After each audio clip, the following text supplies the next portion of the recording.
जिन्हों मोरी मारा ते मैं मारे এই নীতিতেই অভিযান। সেনাকে অভিবাদন রাজনাথ সিংয়ের। গভীর রাতে পাকিস্তানে একের পর এক জঙ্গি ঘাঁটিতে ভয়াবহ হামলা চালিয়ে বড়সড় বার্তা দিল ভারত। অপারেশন সিঁদুর নামের এই অভিযানে ধ্বংস করা হয়েছে লস্কর ই তৈবা, জৈশ ই মোহাম্মদের বেশ কয়েকটি লঞ্চ প্যাড ও প্রশিক্ষণ কেন্দ্র। অন্তত 100 জঙ্গির মৃত্যু হয়েছে বলে সূত্রের দাবি। এই অভিযানে কোনো সাধারণ পাকিস্তানি নাগরিকের মৃত্যু হয়নি। এই বিষয়টি নিশ্চিত করে ভারতীয় সেনা স্পষ্ট জানিয়েছে, অপারেশন ছিল অত্যন্ত সংবেদনশীল ও কৌশলী।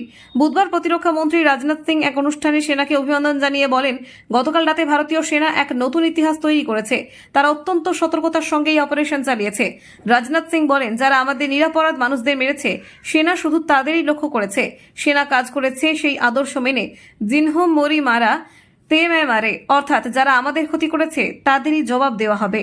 তিনি আরো জানান, পাকিস্তানের অভ্যন্তরে প্রায় 100 কিলোমিটার ঢুকে সেনা এই অভিযান চালিয়েছে, যা ভারতের কৌশলগত সক্ষমতা ও নিয়ন্ত্রিত প্রতিশোধের প্রতীক। আপনারা দেখছেন গ্রামীণ বাংলা নিউজ।